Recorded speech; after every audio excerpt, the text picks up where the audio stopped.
Hello, welcome back. Right, my name's Colin, just in case you didn't know, and people have been asking me for a long time to do a video on starting up your own small engine workshop or lawnmower workshop, whatever you prefer to call it. The reason I haven't done this before is because it's so hard to talk to someone about it when you don't know what their skill level is, if you know what I'm saying. So I could be telling people, I could be talking too far advanced for certain people or not enough for others. The way I see it, by the way, there will be bad language in this video just because I want to say how it is, okay? What I see it is you've got the bloke who's doing a few lawnmowers up for selling, and he probably does bridge and stratton engines and Honda, and he's probably done a couple of comes in, stuff like that, you know what I'm saying, basic stuff. And then at the other end you've got him here, and at the other end of the scale you've got a bloke who's been doing it all his life and all the stuff, you know. But the best of it, both of these people are still willing to learn. That's the thing.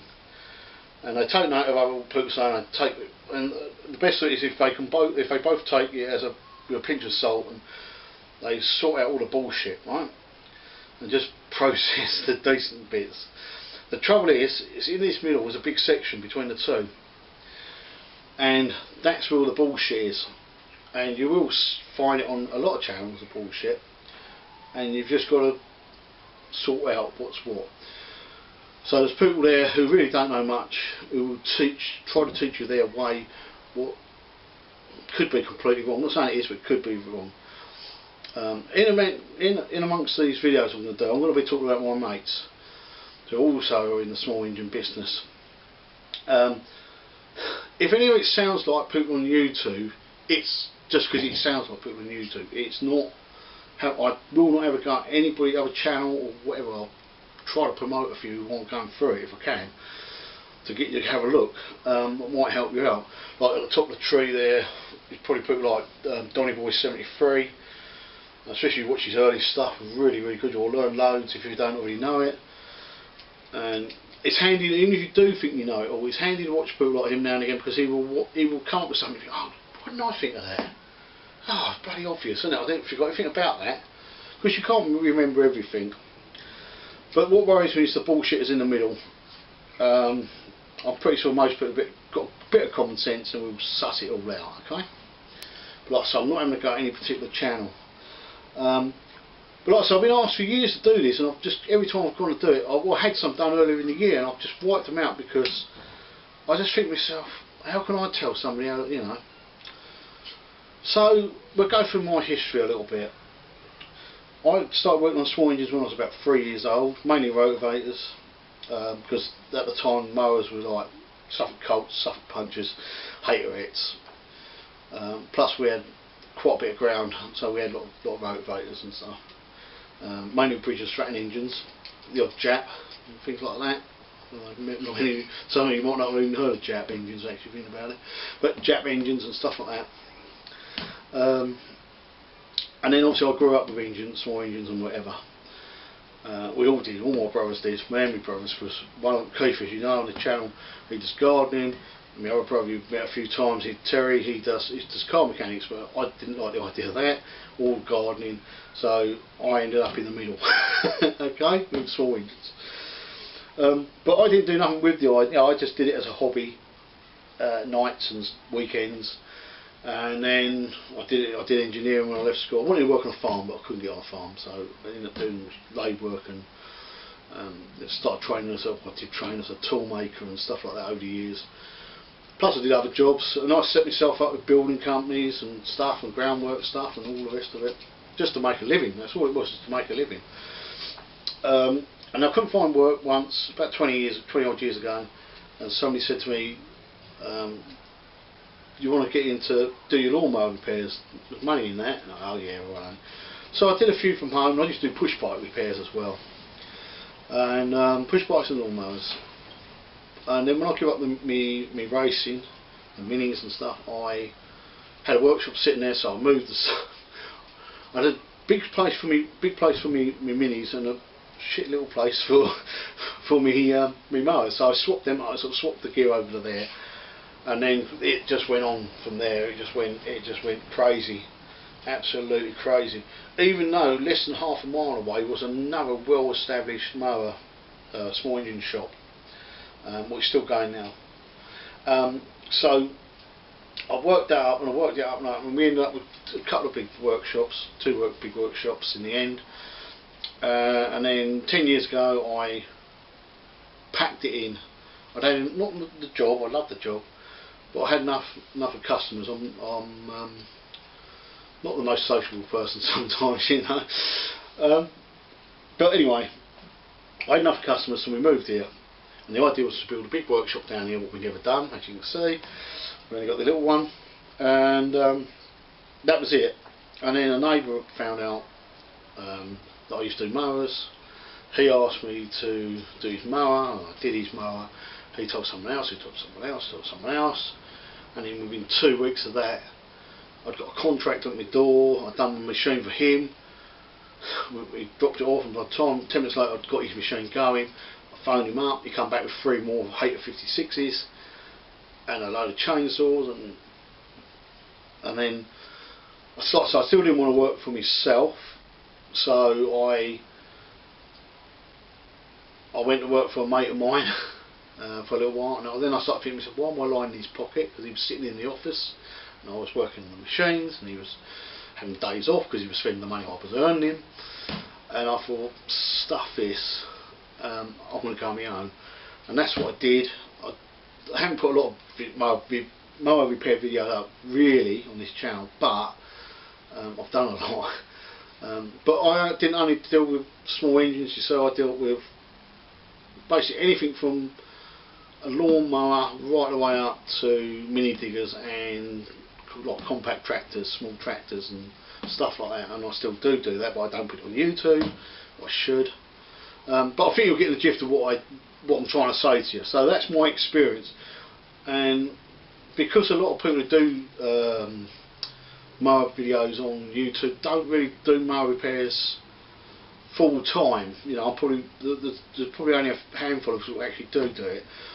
And the reason I've actually decided to do it now is because I know there's a channel called Mowers and Stuff. It's not a million miles away from where I believe, you know, so you know, maybe we can do something together sometime. That'll be nice. But he's a gardener, and he wants to go over to. He wants to change. He wants to go over to repairing lawnmowers, and he does do quite a bit. So I've got every faith in him that he can do it. I've got no reason why he can't do it at all.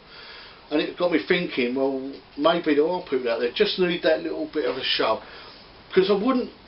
That sounds silly, because you could be living 2 doors away from me and set up. I haven't got a problem with that. It's enough work for all of us, and the customer will decide if he wants to go to you or me or whoever. That's not a problem. So I want to encourage you to try it. Okay. Like I say, we're going to deal with the tools of the trade. What you need, what you don't need, what you can get away with, what you can't. Parts will be, God, what will parts be? Parts will be, trying to think, what parts will be like genuine parts, patent parts, part suppliers. Now, I won't tell you my part suppliers because there are a few what I will mention, but my bigger suppliers, it's nothing against anybody else, it's just that I think, why should I advertise there for them, because they still want me to pay the price. Why should I advertise, you know? If they want to send me something and I can show you or whatever, that's fine, we'll do something like that, it's not a problem, but I don't see why I should mention them. Do you know what I'm saying, trying to say? We all know, like GHS, they're on eBay, and they've also got trade accounts as well. They're companies I deal with, like they do the Vortex stuff, I use their stuff. If you're watching, I'm quite happy to have some more stuff, please, be nice. Instead of me paying for it all the time. Mind you, I have sent me a catalogue for next year already, so it's not a bad start, is it? But like I'm saying to you, nobody ever said, hang on, look, promote a business, so that's what I'm not doing. Labour, we discussed labour costs and labour charges between, you know, in England or around this area. I'm not going to give you my prices, but I'll give you the prices that you should be sort of within. Most of mine is done on price work now on mobile, because it's easier for me. Some I lose out on, some I make on.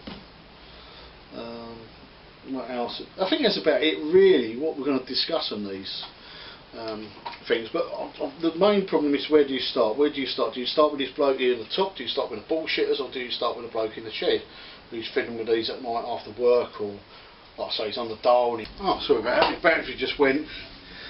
Done too much filming today. Too much talking crap. Yeah, so I've been pen again now, but yeah, as I was saying, what I think I'm going to do is start somewhere near the bottom of the ladder as such. People just sort of do a bit at home, and we're going to try to work our way up. How you can start at home and then work your way up to the bigger workshop and all the rest of it. Because the last thing you want to do is get yourself in debt over it by going and getting a workshop. Even if you have to work on mowers outside to start off with, it doesn't matter. It doesn't matter. You know, you just got to start somewhere. So keep saying mowers, I mean small engines basically. There's a lot more to come. This is only just to say that I'm going to do it and give you an idea of some of the stuff we're going to cover. If you've got something particularly you want to cover, well, let me know.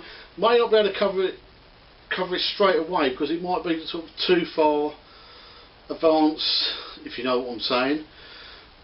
So you might have to wait a video or two for it to come on. We're going to do these.